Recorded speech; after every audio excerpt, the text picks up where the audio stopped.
Hello everybody, my name is RetroBoy03 and welcome back to another LEGO video review.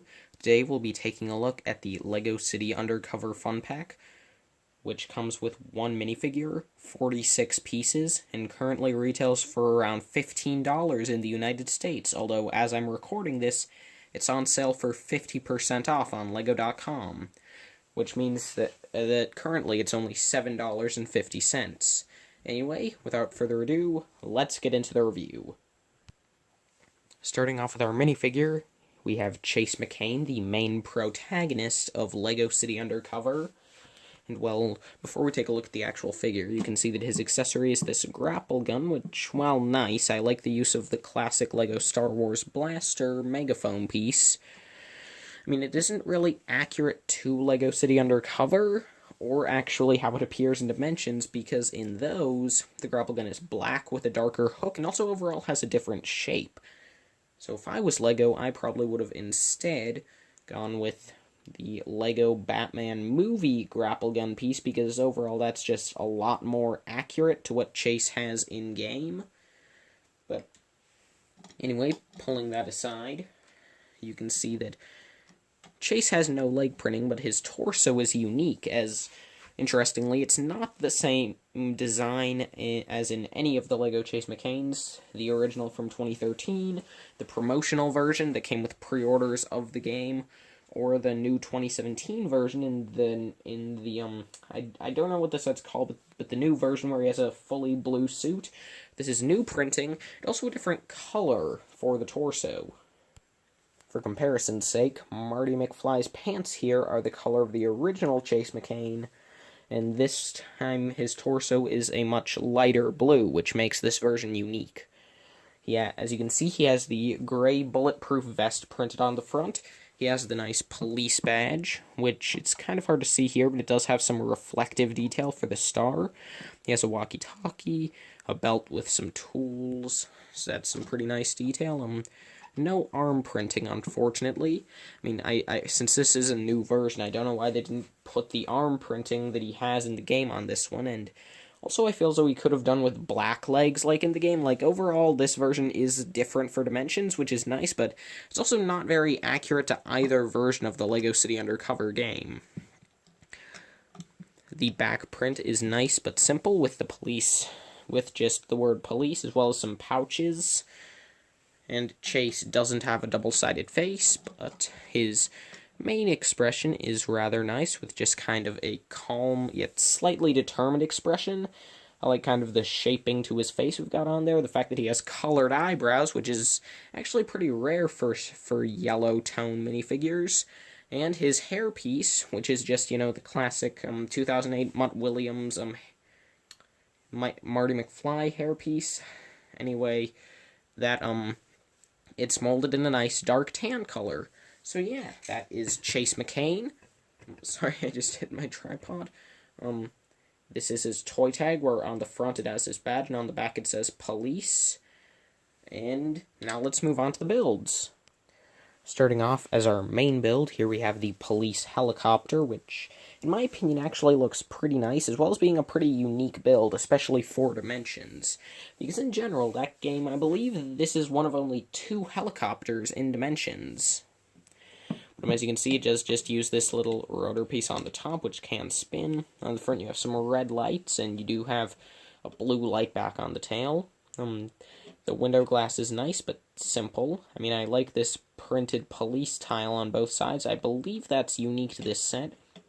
A print that's nice to get but not unique is this fan on the back, on this 2x2 tile with a hole in the middle. Or I guess you could call that the 2x2 donut tile if you wanted to. But anyway, you have some nice searchlights on the front. And the tail is on a hinge, so you can move it about. Towards the bottom, you have these little bar pieces, which I guess are supposed to function as skids. However, they don't actually touch the ground, so it doesn't work. So it doesn't really work, but in-game, those are kind of the skids for the helicopter, so it works fine. And overall, this is a pretty simple but pretty nice build. So now let's move on to the police hovercraft. The second build we get in this set is the police hovercraft, which, in my opinion, also looks pretty nice. you can see that it has on, yeah, kind of the little gray pieces are, I guess, supposed to be, I can't think of the word, like the bumpers on the sides that help it to float, but also to not have it crash off and break, to kind of, cushion the blow if it bumps into anything. Anyway, you still have searchlights, and they're a bit simpler, but honestly, I kind of prefer how they look here. You have the window glass, the police tiles, and the red light are used pretty awkwardly for the seat, but it's fine. You have this fan on top, you have the blue light in the back, which looks nice, the fan on the back, which, again, is good, and I didn't mention it on the first build, but you can see that here, the stand uses 2 cylinder brakes as opposed to the standard 1, and while I think that works for the other 2 builds, since they're flying vehicles, this one is more of a land sea vehicle, so I would prefer maybe if instead of doing that, like, obviously they can't just have you use one, since then you would just have a leftover piece for this build. But if I can get it to attach, I think it might have looked a bit better if maybe they just used the 2 like this, and then set the model here. I mean, that might also look a little awkward, but still, I think it makes a bit more sense for this build. Anyway, that was the police hovercraft, still a pretty cool build. So now let's move on to the last build of this set, the police plane. Our final build is the police plane, and yeah, so maybe this one might be the worst of the 3 builds. I mean, don't get me wrong, it's still not bad. It's just that it's definitely not as good as the other 2. Starting off, you can see that now the propeller is in the front, and boy, does that front look so awkward with how flat it is. The wings are also pretty odd. Like, I think from the front they look good, but from say, the top or the sides, they're way too thin. They really maybe should have found a way to attach these sideways. I don't know. You have the fan on top, which is fine.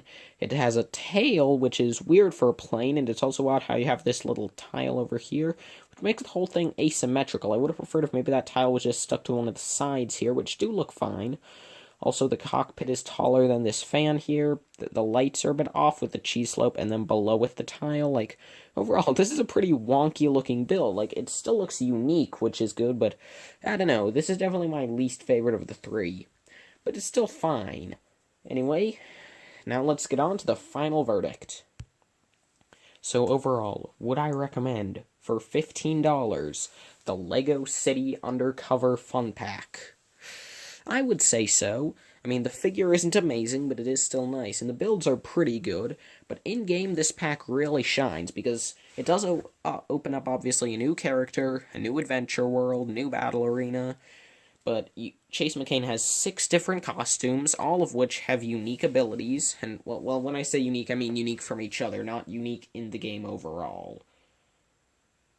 But one of his abilities is the Relic Detector ability, which, sure, while it comes in the starter pack, it only comes with Wild Style in the starter pack, Bad Cop in a fun pack, and now this pack.